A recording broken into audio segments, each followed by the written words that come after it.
اگر یہ مساجد مدارس نہ ہوتے کہیں بھی جہاں میں بسم اللہ الرحمن الرحیم۔ السلام علیکم ورحمۃ اللہ وبرکاتہ۔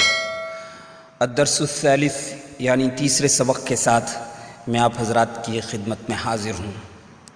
آج بھی مختصر سا سبق ہے، امید ہے کہ آپ نے پچھلے اسباق توجہ سے سنے بھی ہوں گے اور یاد بھی کیے ہوں گے، اور اگر آپ نے پچھلے دونوں سبق نہیں سنے ہیں تو میں آپ سے یہی کہوں گا کہ آپ پچھلے دونوں سبق سن لیں اچھی طرح سے، پہلا اور دوسرا سبق یاد بھی کر لیں۔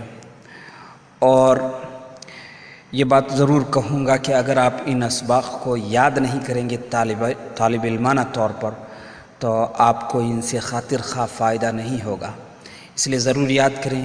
قرآن کریم کی زبان ہے، قرآن کریم کو سیکھنے اور سمجھنے کی نیت سے یاد کریں۔ قرآن کریم ایک انقلابی زبان ہے جس کے بارے میں اللہ رب العزت نے خود نے یعنی قرآن خود کہتا ہے، لو انزلنا هذا القرآن على جبل لرأيته خاشعا متصدعا من خشية الله۔ قرآن کریم اگر پہاڑ پر نازل ہوتا تو اللہ کے خوف اور ڈر سے وہ پہاڑ ریزہ ریزہ ہو جاتا۔ تو قرآن کریم کو سمجھنے سے اللہ کا خوف، خشیت الہی پیدا ہوتی ہے، اور اللہ کا خوف یہ ایک بہت بڑی دولت ہے، انسان ہر قسم کے گناہوں سے محفوظ ہو جاتا ہے۔ بہرحال آج بھی 4 لفظ ہیں، ھذا، ھذہ، ذالک، تلک۔ ھذا، ھذہ یہ اسی طرح لکھا جاتا ہے، ہا کے اوپر کھڑا زبر لکھا جاتا ہے۔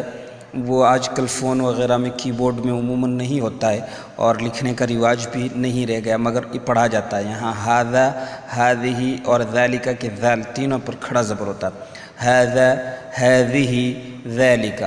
ھذا یہ مذکر کے لیے اور نزدیک کے لیے بولا جاتا ہے، ھذہ یہ مؤنث اور نزدیک کے لیے، ذالک یہ مذکر اور دور بعید کے لیے، تلک یہ مؤنث اور دور کے لیے۔ یہ اشارہ کرنے کے لیے یہ لفظ آتے ہیں، عربی میں ان کو اسماء اشارہ کہتے ہیں، ان کے ذریعے سے اشارہ کیا جاتا ہے۔ ھذا یہ ہے جو چیز قریب ہو اس کی جانب اشارہ کرنے کے لیے ھذا۔ ھذا الکتاب یہ کتاب، ذالک الکتاب قرآن کریم میں سورہ بقرہ شروع ہوتے ہی یوں آتا ہے، ذالک الکتاب وہ کتاب۔ اسی طرح تلک یہ دور کے لیے ہے، تلک الرسل قرآن کریم میں تلک الرسل تیسرا پارہ اس طرح شروع ہوتا ہے، تلک الرسل۔ خیر، تو یہ 4 الفاظ آپ سمجھ لیں، پھر ان کے آگے ہم ایک ایک لفظ بڑھاتے چلے جائیں۔ یہ جو الفاظ میں نے لیے ہیں یہ سب تقریباً قرآن کریم کے الفاظ ہیں، ان الفاظ کو ہم یاد کریں اور ان کو ھذا، ھذہ، ذالک، تلک کے ساتھ مذکر مؤنث کی مناسبت سے لگاتے رہیں، اس سے جملہ پیدا ہو جائے گا، ایک جملہ بن جائے گا۔ مثلا ھذا رجل یہ آدمی ہے، ھذا رجل میں الفاظ کے معنی لکھے نہیں ہیں، میں زبانی طور سے بول دیتا ہوں اور آپ یاد کر لیں، اس میں زیادہ دماغ پر ذہن پر زور پڑتا ہے، اور جتنا ذہن پر زیادہ زور پڑے گا ہمارا ذہن، ہمارا حافظہ اتنا ہی زیادہ کام کرے گا۔ تو اگر اردو میں لکھ دوں ان کے معانی تو اتنا کامیاب نہیں ہوگا جتنا بغیر لکھے ہوئے شوق رکھنے والوں کو اس سے زیادہ فائدہ ہوگا۔ ھذا رجل یہ آدمی ہے، ھذا ملک یہ فرشتہ ہے، ھذا نبی یہ نبی ہے، ھذا رسول یہ رسول ہے، ھذا قلم یہ قلم یعنی پین ہے، ھذا کتاب یہ کتاب ہے، ھذا مصحف یہ قرآن مجید ہے، مصحف قرآن مجید کو کہتے ہیں۔ ھذہ امرأۃ یہ عورت ہے، ھذہ جنۃ یہ جنت ہے، ھذہ سورۃ یہ سورت قرآن کریم کی جو سورت ہوتی ہے اس کو سورت کہتے ہیں، سورۃ ہی کہا جاتا ہے، اردو میں بھی اس کے لیے سورت ہی لفظ بولا جاتا ہے۔ ھذہ سورۃ، ھذہ آیۃ یہ آیت ہے قرآن کریم کی آیت، یعنی آیتن کا یوں تو لفظی ترجمہ نشانی کا ہوا کرتا ہے، مگر ہم قرآن کریم کی آیات کو آیت اور آیات ہی کہتے ہیں، یہی زیادہ آسان ہے۔ ھذہ حدیقۃ یہ باغ ہے، باغ۔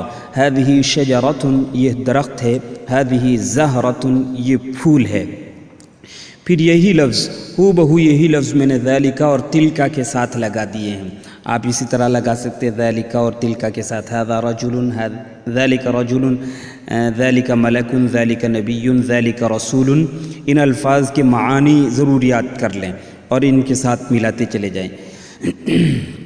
هذه حدیقۃ، هذه شجرۃ، تلک حدیقۃ، تلک شجرۃ، تلک آیۃ، تلک جنت. یہ اس طریقے سے آپ زیادہ سے زیادہ بولیں اور زیادہ سے زیادہ یاد کریں. جتنے الفاظ میں لاؤں گا انشاءاللہ تمام قرآن کریم کے الفاظ لانے کی کوشش کروں گا، یا پھر ایسا عام لفظ ہوگا جو قرآن کریم میں اگرچہ نہیں آیا ہے مگر بہت زیادہ عام ہے، اسلامی لفظ ہے. انشاءاللہ ایسے ہی الفاظ لانے کی کوشش کروں گا، آپ اچھی طرح سے یاد کریں. اس کے بعد میں نے دوسرے آگے یہ کچھ الفاظ لے لیے ہیں. ان الفاظ کے شروع میں آپ ھذا، ھذہ، ذالک، تلک میں سے کوئی بھی لفظ بڑھا سکتے ہیں اور بڑھا کر کے جملہ مکمل کر سکتے ہیں. مثلا ھذہ رسالۃ، رسالۃ کہتے ہیں میسج کو، پیغام کو. یہ پیغام ہے یا یہ میسج ہے، پیغام جو اللہ تعالیٰ اپنے رسول کو دے کر کے بھیجتا ہے اسی سے رسول بنتا. پچھلے سبق میں نے کہا کہ عربی زبان میں الفاظ کا خاندان یا سلسلہ نسب بہت چلتا ہے، تو یہ رسول اسی سے بنا ہے جس کے پاس ایک پیغام ہو، جس کو ایک پیغام دے کر کے بھیجا گیا ہو. رسالۃ پیغام، میسج کو کہتے ہیں. ھذہ حجرۃ، یہ کمرہ ہے. حجرۃ، ھذہ حجرۃ، یا تلک حجرۃ، وہ کمرہ ہے. ھذہ جماعۃ، یہ جماعت ہے. تلک جماعۃ، وہ جماعت ہے. بضاعۃ کہتے ہیں سامان کو، ضروری سامان یا سفر کا توشہ، اس قسم کے سامان کو بضاعۃ کہتے ہیں. ارض، ارض، سماء، جہنم. یہ تین لفظ ایسے ہیں کہ یہ مؤنث ہیں.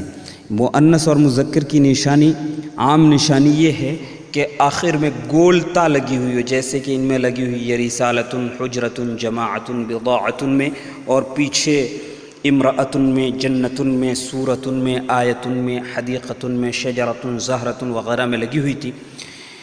تو یہ گولتا جس کے آخر میں لگی ہوئی ہو وہ مؤنث ہوتا ہے، اور جس کے آخر میں نہ لگی ہوئی ہو وہ مذکر ہوتا ہے. اور کبھی کبھار ایسا بھی ہوتا ہے، یعنی ایسے کچھ لفظ عربی زبان میں ہیں کہ ان میں گولتا نہیں لگی ہوتی پھر بھی وہ مؤنث ہوتے ہیں.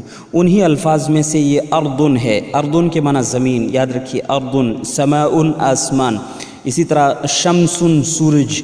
شمسن، سورج، یہ بھی. اور جہنم، جہنم کو کہتے ہیں، دوزخ کو کہتے ہیں، یہ بھی مؤنث ہے. تو یوں کہیں گے ھذہ اردن، یہ زمین ہے. یا تلک اردن، وہ زمین ہے. ھذہ سماء، یہ آسمان ہے. یا تلک سماء، وہ آسمان ہے. ھذہ جہنم، یہ جہنم ہے.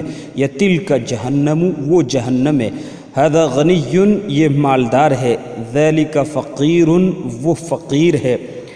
ھذا نجم، یہ ستارہ ہے. یا ذالک نجم، وہ ستارہ ہے. ھذا قمر، یہ چاند ہے. ذالک قمر، وہ چاند ہے. ھذہ شمس، یہ سورج ہے. تلک شمس، وہ سورج ہے.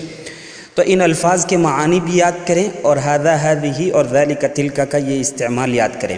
ان کو پچھلے اسباق میں، جو پچھلے اسباق میں 2 سبقوں میں الفاظ گزرے ہیں، مثلا طبیب، معلم، طالب یا عالم، اس قسم کے اور بھی جو الفاظ ان کے ساتھ بھی لگا سکتے ہیں. ظاہر ہے یہ سمجھدار لوگوں کو بتانے کی ضرورت نہیں رہتی ہے. جو بھی ہم سیکھتے چلے جائیں ان کو زیادہ سے زیادہ ہم استعمال بھی کرتے رہیں، بولتے رہیں، سمجھتے رہیں. انشاءاللہ اس سے بڑا فائدہ ہوگا. السلام علیکم ورحمۃ اللہ وبرکاتہ. میں نصیر الدین القاسمی، خادم ادارہ مرکز المعارف، دیوانی ڈھانی، پیپاڑ شہر، جودھپور، راجستھان.